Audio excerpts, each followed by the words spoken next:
करणसाई हनुमान ध्यानपीठଠାରେ गजपति करण समाज पक्षर श्रद्धांजलि सभा अनुष्ठित। गजपति जिला पालाखेमुंडी स्थित करणसाई हनुमान ध्यानपीठଠାରେ आज शनिवार संध्या 6:30 बेले गजपति करण समाज पक्षर श्रद्धांजलि सभा अनुष्ठित हो जाइछि।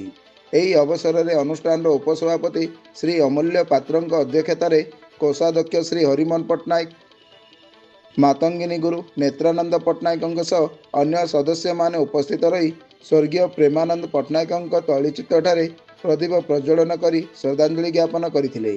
स्वर्गत प्रेमानंद पालाखेमुंडी निकट राइला ग्रामर बासिंदा अटंती। से 73 वर्ष बयस कोरापुट निजर शेष निश्वास त्याग करथिले। से जड़े समाजसेवी परोपकारी थिबा बेले आज गजपति करण समाज पक्षर स्मृतिचारण पूर्वक श्रद्धांजलि ज्ञापन करथिले।